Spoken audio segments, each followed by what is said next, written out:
Le dernier quart d'heure de Smart Bourse, chaque soir, c'est le quart d'heure thématique. Le thème ce soir, c'est celui de l'Allemagne, de la relance budgétaire allemande et de la manière d'investir dans les small caps allemandes à la faveur de ces efforts budgétaires promis par le nouveau chancelier Friedrich Merz ces derniers mois. Nous en parlons avec Marie Fournier, directrice générale France de Lupus Alpha. Bonsoir Marie. Bonsoir. Merci d'être là. Lupus Alpha, société de gestion allemande, c'est ça? Tout à fait. C'est pour ça qu'on est avec vous sur le thème des small caps allemandes notamment. C'est vrai qu'il faut quand même juste reprendre un petit peu de recul, mais ce que nous dit Friedrich Merz en mars de cette année 2025, ça nous paraît aujourd'hui complètement acquis et une nouvelle normalité pour un pays quand même connu avant tout pour son rigorisme budgétaire. Et donc, je veux quand même qu'on revienne sur ce virage historique impulsé par le chancelier allemand. On est 6 mois après, cette espèce de whatever it takes allemand. Où est-ce qu'on en est des promesses, de la réalisation des promesses, et à quelles conditions est-ce qu'on peut imaginer que ces promesses de relance budgétaire soient achevées et atteignent leurs objectifs, Marie? C'est une très bonne question. Je pense que ce qui est important, c'est de replacer le contexte au préalable de ce plan de relance de fin février. En fait, l'Allemagne avait connu jusqu'en fin 2024 6 années de sortie de capitaux. C'est massif. C'est-à-dire que vous êtes dans un pays qui est en stagnation, voire même récession, si on est un peu plus cash. Et on enchaîne 6 années de sortie de capitaux. Donc, ce ne sont pas les conditions, en fait, pour relancer la croissance, ni pour mettre en place, en fait, relancer le dynamisme économique. Friedrich Merz, il arrive donc dans un pays avec un secteur auto qui souffre des surcapacités chinoises, un secteur de la chimie qui souffre des surcapacités chinoises à nouveau. Aux États-Unis, il se passe également plein de choses avec effectivement des menaces, et après on l'a vu, les tarifs de Donald Trump. Donc il arrive dans un contexte où en fait la croissance est négative et il n'y a pas vraiment de facteurs autour sur lesquels il puisse s'appuyer pour relancer la croissance. Donc en fait, ce plan est un peu arrivé comme une évidence pour stopper ces sorties de capitaux et prendre en main le destin économique de l'Allemagne et créer toutes les conditions de retournement économique. Ouais.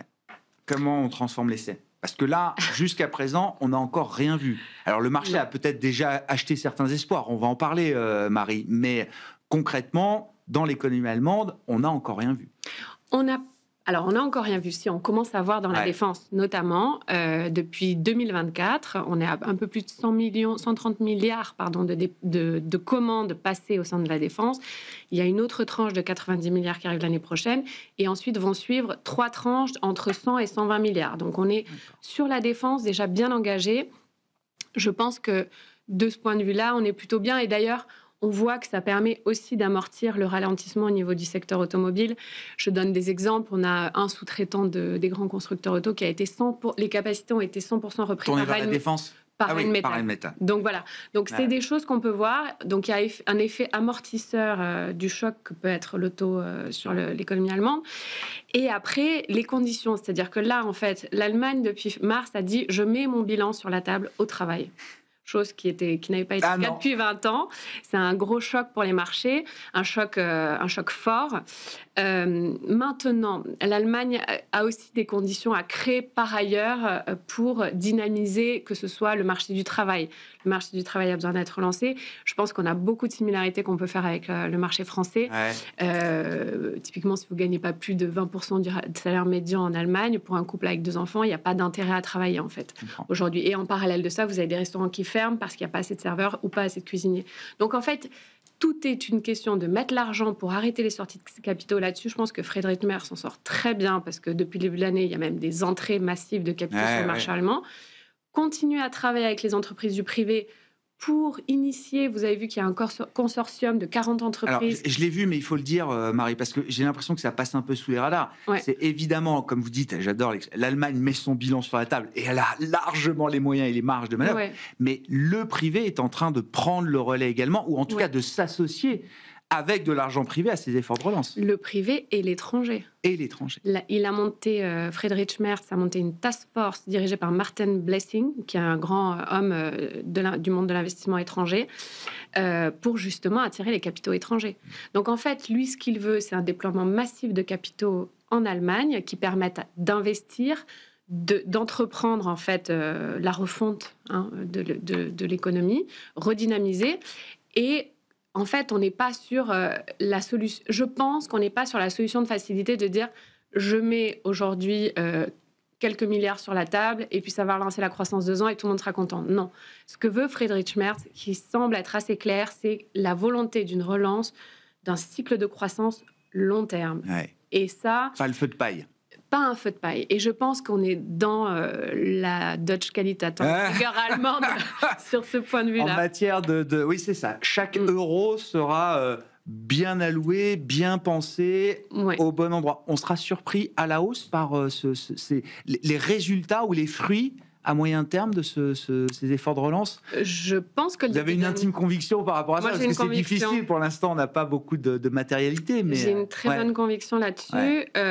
L'année a été très bonne pour les petites caps allemandes, il faut le dire, elles surperforment massivement les autres small mid-cap Europe.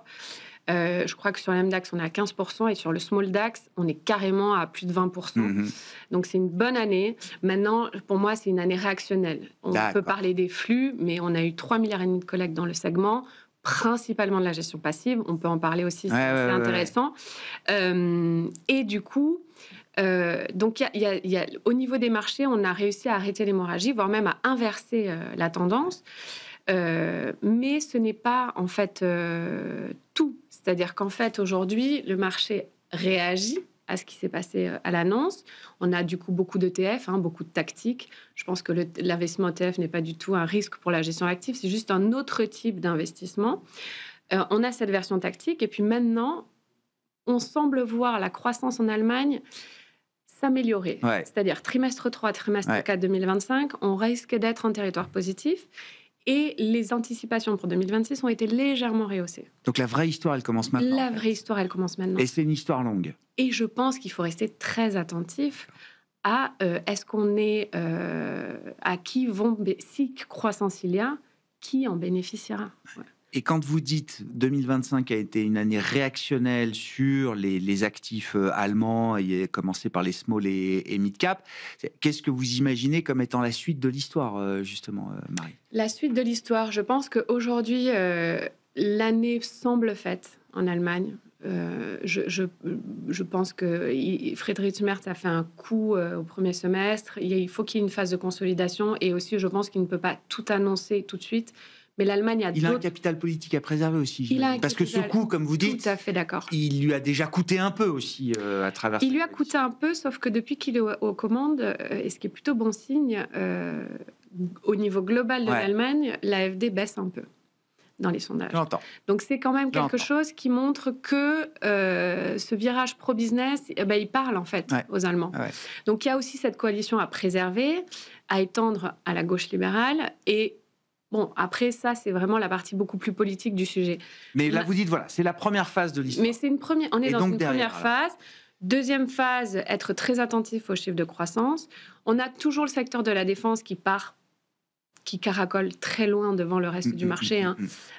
Pourquoi ? Parce que on a une visibilité qui est excellente, on a des révisions à la hausse encore malgré les valorisations extrêmement élevées aujourd'hui du secteur. On continue de voir des fortes révisions à la hausse sur tous les pans du secteur, voire même sur les entreprises de deuxième rang. Donc c'est un secteur qui est parti pour continuer. On peut avoir, comme on a eu récemment, un peu de bruit avec des potentiels cessez-le-feu en Ukraine, mais voilà, moi je pense que c'est un secteur qui a encore pas mal de visibilité. On va avoir, dès le début de 2026, les premières dépenses dans le secteur de l'infra, celles qui ont été repoussées de cette année. Vous savez qu'il y a eu pas mal de pause en fait sur ce quatuor, juste pour des questions de bureaucratie. Aujourd'hui, on ne dépense pas dans la construction aussi rapidement qu'on peut passer une commande dans le secteur de la défense. Et du coup, je pense qu'effectivement, on va déjà avoir une deuxième vague côté infrastructure, construction qui peut être très positive, et on va voir évoluer cette croissance. Et ça veut dire qu'en termes de marché, après cette première phase réactionnelle qui a été alimentée par la gestion passive des ETF, vous disiez, je n'oppose pas la gestion active et la gestion passive, c'est-à-dire que cette deuxième phase de marché va se développer sans doute avec l'appui, le soutien et l'alimentation de la gestion active, c'est ça, Marie ? Moi, je suis convaincue qu'un des grands défis aujourd'hui, au niveau des marchés cotés, c'est de transformer une partie de ces flux ETF dans des flux actifs, dans des flux de conviction, de passer d'un statut tactique à un statut de conviction. C'est-à-dire, je veux chercher les meilleures sociétés qui profiteront au mieux de cette croissance et de toutes les bonnes choses qui peuvent évoluer en Allemagne au niveau économique. Ouais. Donc effectivement, ça a resté très attentif. Et il faudra, en fait, c'est multifactoriel. Il faudra suivre effectivement ce qui se passe au niveau économique, au niveau des entreprises, bien entendu, mais également politiquement, comment Merz parvient à se créer une coalition qui tient, qui dure, qui parle à la majeure partie du pays. Ouais, exactement. J'entends. 1 minute. Deux noms d'entreprises, 2 exemples rapides, Marie, pour incarner les convictions que vous portez et que Lupus Alpha porte sur cette thématique. Oui, je vais vous donner un nom de 2e rang, un équipementier du secteur de la défense, qui est une boîte qui s'appelle Deutz AG. C'est une société qui fabrique des moteurs à haute teneur technologique. Ils travaillent pour pas mal de secteurs, mais une grosse partie de leur activité est de fournir des moteurs pour les véhicules militaires. La boîte fait une très belle performance. C'est une petite cap qui fait 1,3 milliard. Donc, on est vraiment sur une petite valeur qu'on ne trouvera pas dans le MDAX, d'ailleurs. Et qui fait, mais tout à fait, et qui fait plus de 110% depuis le début de l'année. Ouais. Donc, avec un potentiel de croissance encore très, très fort. Et qui n'est pas uniquement exposé à la défense. C'est-à-dire que oui, si demain la défense, il y a un cessez-le-feu en Ukraine, on peut avoir de l'impact, mais globalement, on est quand même sur une boîte qui a d'autres pans d'activité. Deutz AG. Faut qu'on s'arrête, Marie. Je suis désolé, mais vous reviendrez. On va suivre le déroulement de cette relance budgétaire allemande et de cette réanimation de la cote allemande, des moyennes et petites capitalisations allemandes, notamment. Marie Fournier, qui était à nos côtés en plateau, directrice générale France de Lupus Alpha, dans ce dernier quart d'heure de Smart Bourse.